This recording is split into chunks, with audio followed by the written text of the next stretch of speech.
Okay, so here we are. On my left, I've got just a standard default Git repository that was initialized. Repository format version is 0. And on my right, the repository format version is 1. And as you can see, I've added the extensions category in the config file, and the object format is SHA-256.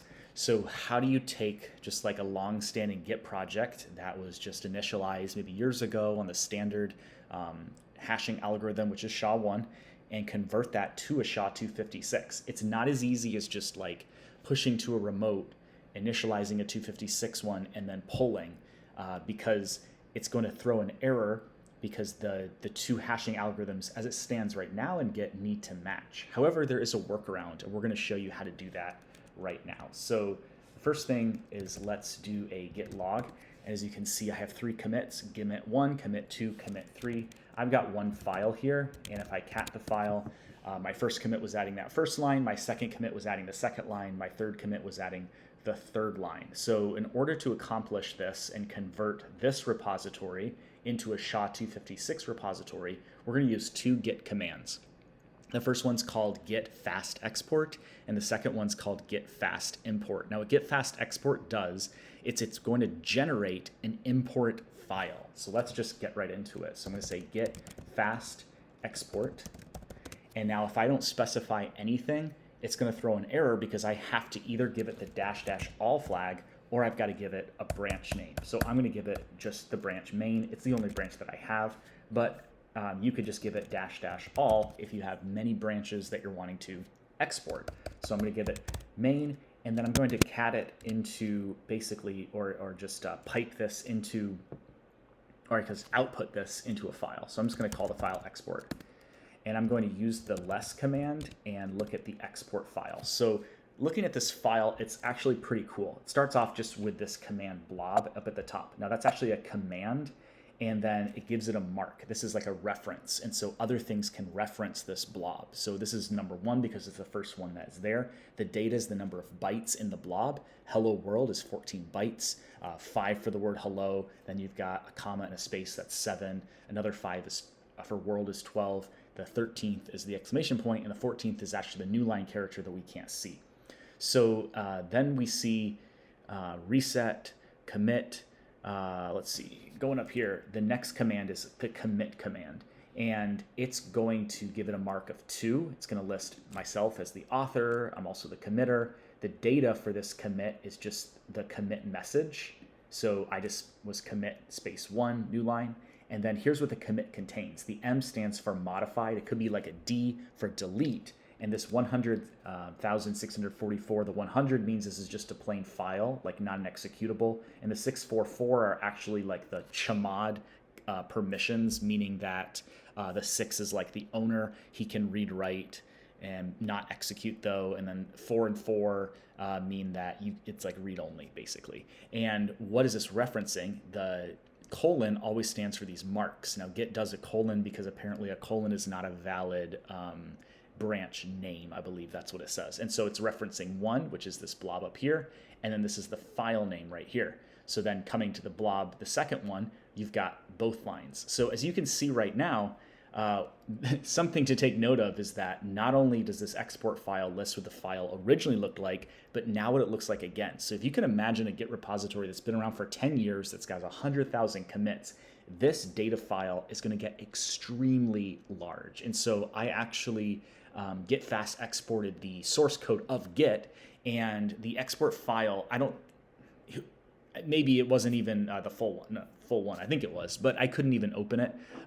It was 2 gigabytes large, and VS Code didn't want to open it. Then I forced it to, and then VS Code crashed. So, go figure there. So this is not true to life right here. This is overly simplistic, but just be aware that these files can get extremely large because they're like listing all the changes that ever happened to these files. So if they're big files, this is going to be a lot of data in here. So kind of coming down, we see the next commit.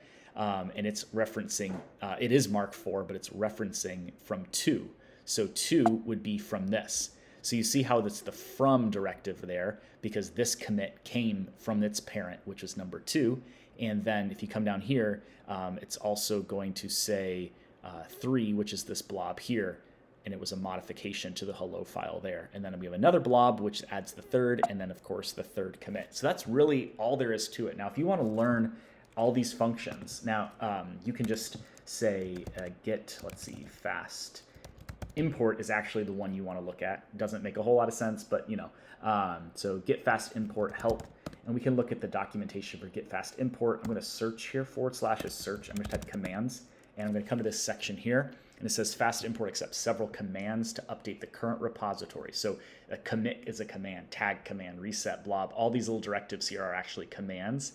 And if you keep scrolling down here under commit, the reason I kind of understood this file a little bit was from reading this. And so it just says, you know, you're going to have the word commit, a space, the reference, all this stuff, mark, blah, blah, blah. And then it goes through and just kind of explains all of those things. The M is the file modify. The D would be a file delete, the author committer, all these things. So it's pretty cool. It's pretty detailed. And so these two commands, fast export and then fast import, are actually in Git for the purpose of going from other source control, I always say this word wrong, version control systems to Git. Like if you're going from, I believe, SVN or Mercurial or things like that, I don't know about those pieces of software, but if you wanted to go from a repository in one of those version control systems to Git, you would export those repositories to a format like the file we just looked at, and then you would import it into Git. Well, so we're going to use these, but we're not doing it to go from another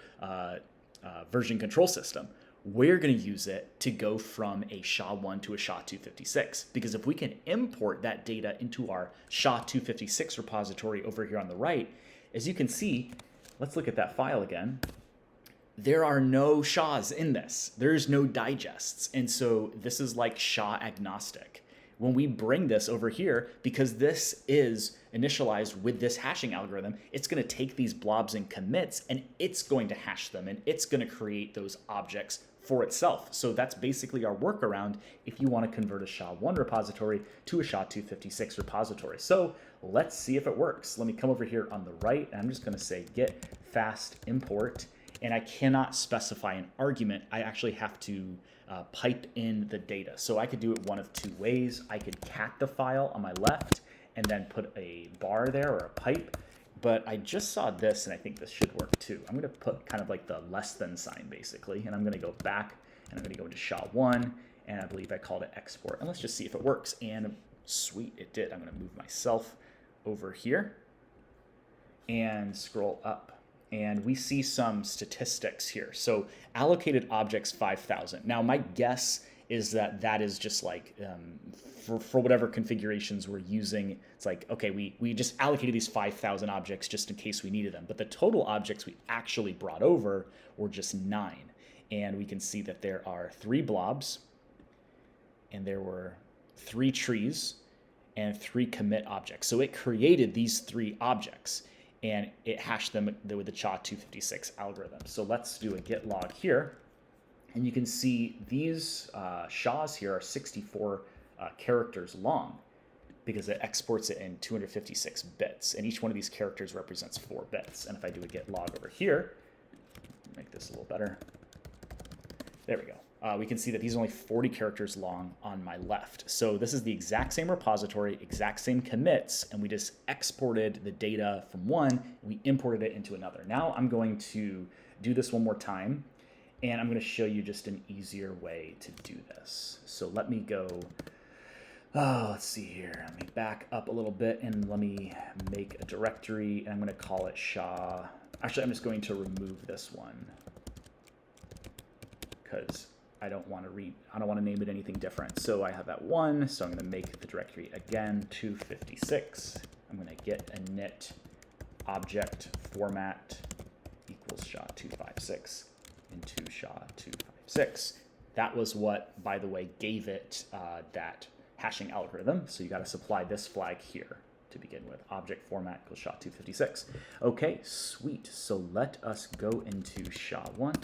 And this is an easier way to do it. You don't even have to create a file. So here's the little shell magic we're going to use here. So let's just say git fast export.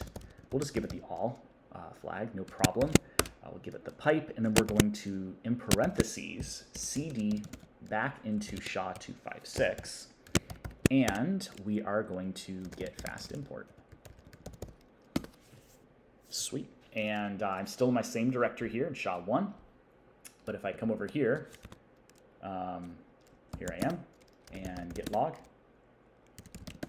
There we go. I had to cd into it because technically I was in a directory that got deleted and recreated with the same name. So anyway, git log, and there it is. Now, here's something to be aware of. See that little yellow plus sign? Because none of those changes were actually like in my working tree. Like I didn't make those changes here in this directory at all. I just imported them. So like they're in my .git directory, but they're not here. Git thinks that I actually want to revert all those changes, and it staged them. So if I do git diff staged, or cached, excuse me, it thinks I'm like just deleting the file. So deleted file mode, and is just taking it out, like giving it dev null and deleting these 3 lines of code, simply for the fact that I didn't make those changes. So just be aware of that. And so what you need to do to get it, the second step is to get those changes to actually stick, you have to just basically say git reset hard. And now we should be good. So git status, nothing, git diff, nothing. So git log, and there they are. So we've completed it. We've got our 64-bit SHAs there, or excuse me, 64 character SHAs. And then over here on my left, we've got the 40 character SHAs. So we've got 2 different hashing algorithms. Now the second thing, or maybe the third thing at this point you need to do is create a new remote, and you would have to create a remote repository using the SHA-256, which so far, at the time of recording, GitHub, I don't believe supports that, but there are other services you could use or just host it yourself. But this at least shows you how you can take one local Git repository, duplicate it exactly into another one using git export and then git import, and you can convert it to the SHA-256 hashing algorithm. So hopefully that was helpful. Thank you for watching.